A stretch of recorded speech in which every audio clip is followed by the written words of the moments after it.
So in my presentation, I am again going to be talking about the smartphones, which I know a lot of you have done.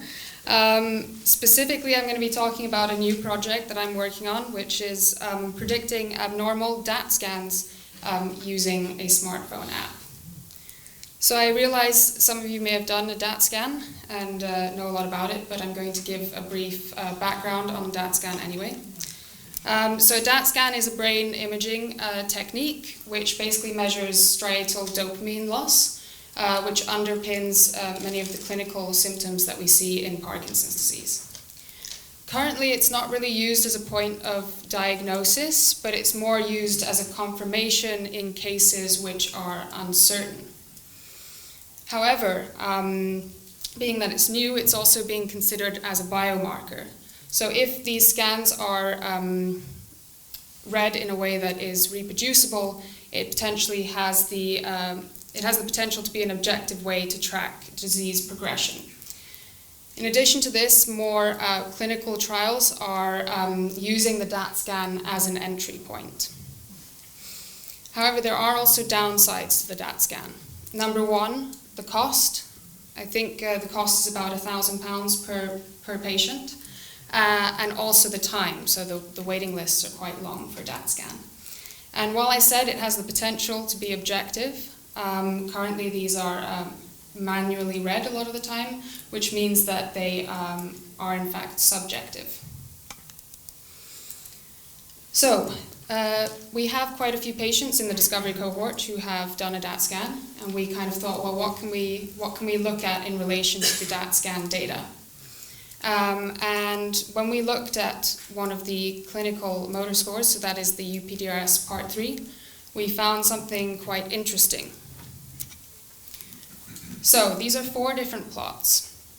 The striatum is split into 2 different regions, the caudate, which are the top 2 plots there, and the putamen, which are the bottom 2 plots, and they're also split based on hemisphere.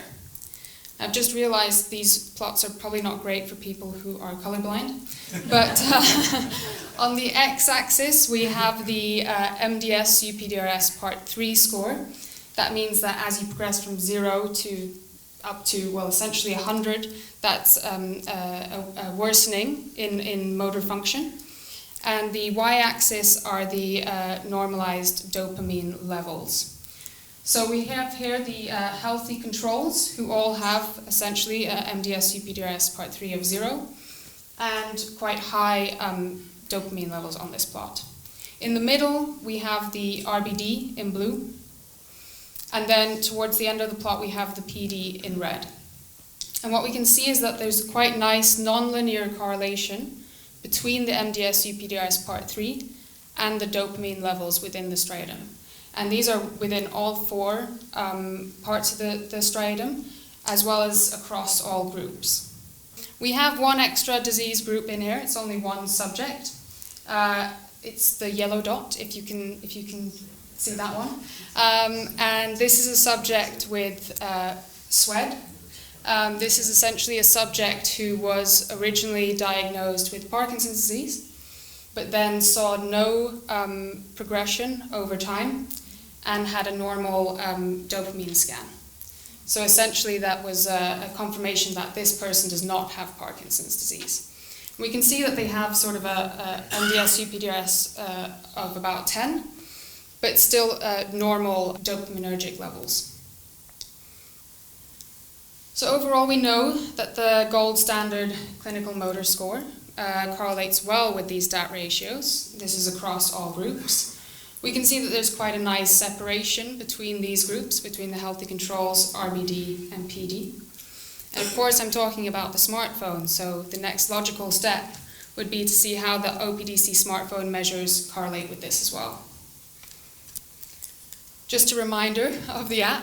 I know a lot of you have done it. It obviously looks a bit different now, but it's about 10 minutes to complete. There are 7 tests in total, including voice, gait, reaction time, balance. And we've previously seen that by using the data that we collect from this app, we can differentiate between controls, patients with RBD, and patients with Parkinson's disease. So just to sort of briefly explain what we do with the data. So when you upload a smartphone test, we get a bunch of raw data. Now from this data, we try to extract things called features, and these are essentially just aspects of the data that we think could be meaningful to describe that data as a whole. An easy example could just be a mean or a standard deviation or some statistic. We also know from previous work that there's a high correlation between some of the smartphone features and clinical scores such as the MDS-UPDRS-3. So then we thought, what about using the app motor features to correlate to these DAT scans? So I'm showing you here just an example of one feature. Now imagine that from the app we extract over 1,000 features. This feature is related to rest tremor. And again, we can see quite a nice correlation between the DAT ratios and the smartphone motor measure. We also see that the patient in orange there is much closer to the controls.